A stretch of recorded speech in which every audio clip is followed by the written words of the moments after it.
Good morning, readers. It's Tilly here from Tilly's Shelf, and welcome to another bookish breakfast. It's actually breakfast time this morning, so really winning today. And also welcome to lockdown 2. So obviously we're in the position again where coronavirus cases are rising quite significantly in this country, and I am personally quite glad that we're going into another lockdown, because I feel that it's very definitely required to bring down the number of cases. But as I can't remember whether or not I've mentioned, I actually finished my job this week, and I've got a course that I'm studying for that I will still be working on, and I've got the novel that I'm trying to write, but I was thinking, what do I want to do during lockdown that will feel purposeful and useful and really different and fun while I'm waiting to start my new job, which I can't do just yet. I can't bring that forward really. Yeah, it's a bit of a weird idea. I'm wondering what you'll think of it, but I'm hoping that you will come up with lots of fun, good recommendations for me to help me with it. And that is that I am going to do a virtual journey. So we had an amazing time going to Turkey, and I know that we are incredibly lucky to have been anywhere this year because of the way that the world has been. And yeah, we didn't expect that to happen at all. We were just kind of unlucky and lucky at the same time that our previous plans fell through at a time when we were able to get a flight somewhere else. But while I was travelling in Turkey, it just reminded me how much I used to love language learning. I used to study Arabic, and I used to really, really enjoy it. And how much I love like being somewhere else and learning about different culture and country and history, and just like getting that insight into one specific country. So what I'm going to do in November is I'm going to go on a virtual journey, and I'm going to travel to Lebanon. So why have I picked Lebanon? It's a country that's been in the news quite a lot this year, and every time that it has, I've kind of felt like I ought to know a little bit more about it, because I've travelled relatively extensively in that area. I've been to Jordan, I've been to Turkey, I've been to Egypt. I've never been to Lebanon. I've always kind of wanted to go. And yeah, it's a country I feel like I should know more about, and it's a country that I would love to eventually go to. So yeah, what I'm going to do is I'm going to try and refresh my Arabic learning, but with a focus on that dialect, because Arabic is quite divided into different dialects, and that should be relatively familiar for me because it will be similar to the Jordanian dialect, I hope. So we'll see. I would like to read books from Lebanon, and I would like to read about Lebanon, and I'm going to watch some films and listen to some music and cook some food. So the problem that I have is that I don't actually really have any books from Lebanon. I'm going to show you the books I have, and then I'm going to ask you to recommend me. If you happen to know any books, plays, music, TV shows, anything like that is from Lebanon. I will also accept things from the surrounding area, because let's face it, I'm physically going to be inside my house, and it doesn't have to be completely specific. So if you've got something from a country nearby that would have very similar kind of overarching cultural factors at play, then I would also be interested in hearing about that. But I just thought it would be cool to just focus in. One of the other things that's at play in this is that earlier in the year I said I wanted to read more diversely, I wanted to read more works in translation, and then I did Jane Austen July and I did Victober, and I kind of haven't really read anything that's got a perspective outside of historical England for a while. I know it's non-fiction November, and non-fiction is definitely going to play a role in this project. The books that I have here are non-fiction, but I don't know that there will be a non-fiction book that I'll read cover to cover, because I just fancy doing something on my own and doing something for myself. I would say that participating in Victober I enjoyed, but it wasn't my most successful reading month, and the idea of plunging straight into another read-along and trying to fit my reading to someone else's guidelines again, although they're really brilliant guidelines and really brilliant prompts, and I hope to be able to meet some of them, I just felt a little bit kind of tired of that idea at this point in the year, and I think that's just because it's been a bit of a weird year. So yeah, so that's my plan, and I hope that you'll kind of get it, and yeah, give me your advice if you know any books from this area. I always, when I go travelling, I always keep a travel diary. So I'm going to be documenting my virtual journey to Lebanon in this little diary that I picked up in Turkey. It's got a really nice, it's like a really padded cover, and yeah, I really like the fabric and stuff. Yeah, poets as well, I forgot to mention, if you know any poets from Lebanon. The thing is, I can just put it into Google, right? And I have done, and I've come up with loads and loads and loads of suggestions, like almost more than I expected to be very forthcoming. But that makes it hard to choose. So if there's a book that you have read that you particularly liked, then that would be obviously a lovely thing. So the books that I have that are going to help me in this, my favourite one is the one I'm going to start with. This is definitely not going to help me very much with what the country's like now, but this tiny book is Syria and Lebanon, and it is Steimatzky's guide.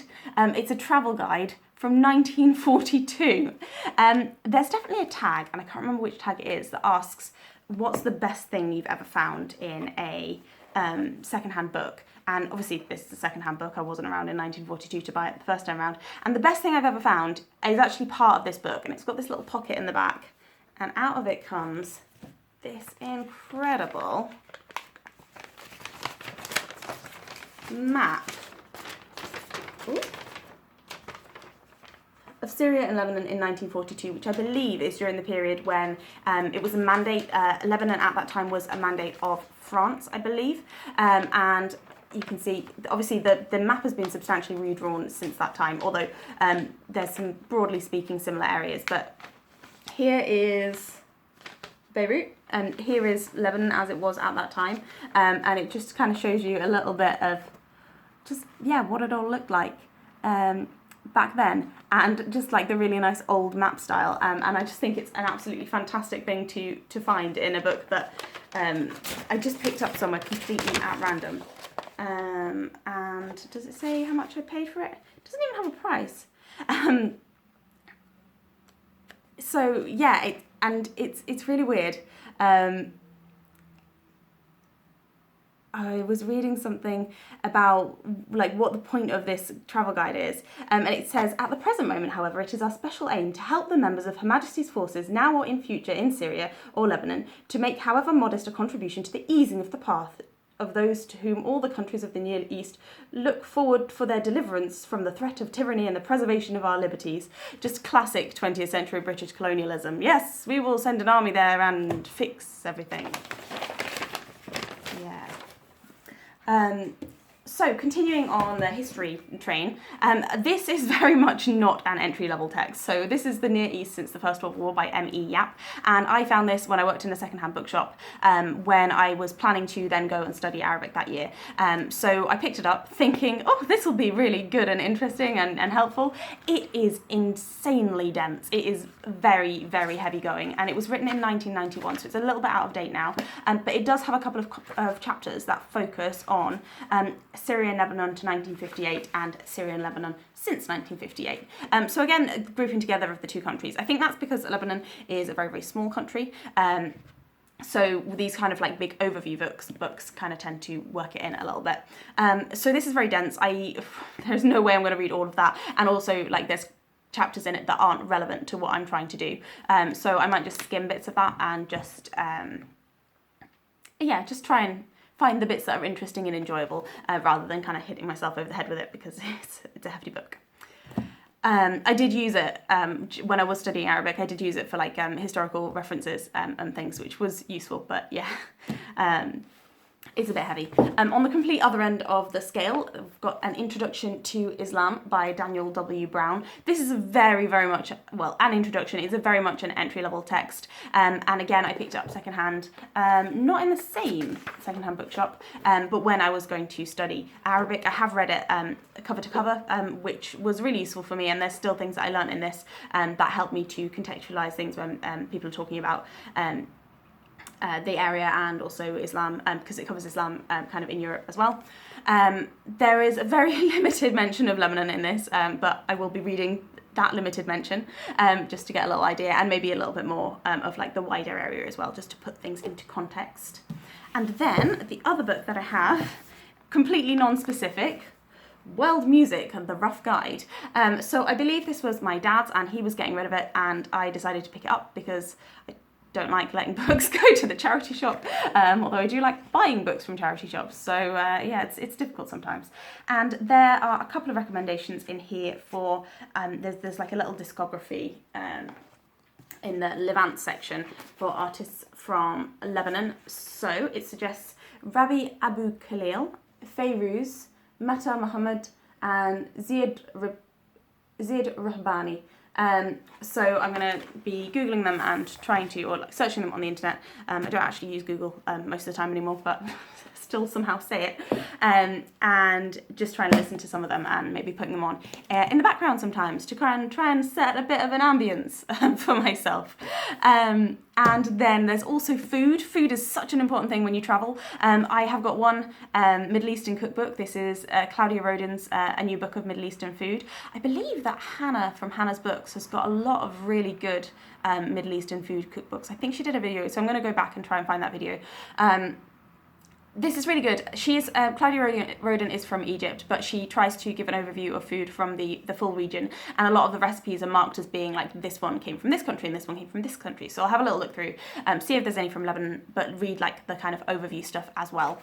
And then I'll obviously like just internet search for specifically Lebanese dishes and try my hand at maybe some Lebanese cooking, or maybe not. It will depend what food is available.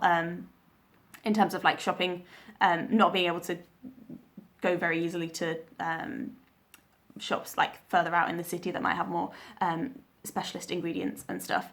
But yeah, I just thought that would add to the experience. And then there are films. The only film that I happen to have is Circle of Deceit. This is a German film that it is set in Lebanon during the Civil War, which is a period that I know very, very little about, which is one of the things I'm hoping to learn about during this project. I am a bit worried because it does describe itself as violent. What does it say? It renders both the lethal chaos of urban warfare and the moral tug of war of modern Middle Eastern politics. Yeah, apparently it probes an ethical minefield. But my dad really strongly recommended this and said that he watched it when it came out, and that was why he had the DVD, and that's why I have the DVD now, although I don't think I've ever watched it. So I'm going to be watching this. I would also like to watch any other films that anyone might know of from Lebanon, and again, I'll be looking it up on the internet. And there is also one that I've seen recommended on Netflix, which is not Lebanese, it's Jordanian, and that's a series called Jinn, and I have watched the first episode of that. I think the school is set in Amman, which I stayed in Amman for about 6 weeks, like 6 years ago now, which feels like a very long time. So yeah, I like having that setting, but it's not quite my idea. But yeah, anything from the area, I guess, is what I'm saying. So let me know what you think of my virtual journey project. I hope it's going to keep me entertained through the next couple of weeks at home while I'm waiting for my new job to start. And I'm just going to fit it in around my study time and my just other things, more gardening, that kind of general stuff. And yeah, I hope it's going to be fun, and I hope I stick to it and keep it up and learn something new in the process. And then maybe one day when things have settled down, when COVID has settled down, when there has been like more recovery globally and in the specific area from the events of this year. And I'm hoping that's something I'm going to learn more about as well, like the current political and economic situation in Lebanon. I would like to understand a little bit more about. Then yeah, maybe one day I will go there. That's the plan. So, like I said, it's not super specific, so if you've got books from other countries in the area, then go ahead and recommend them. And I might kind of like meander further afield, like I already have in Jinn, just get a more of a broader view of that kind of zone. But yeah, thought it would be nice to focus in a little bit. Anyway, take care. I hope you're having a lovely November and a lovely non-fiction November if you are participating in that. And have a nice week. Bye.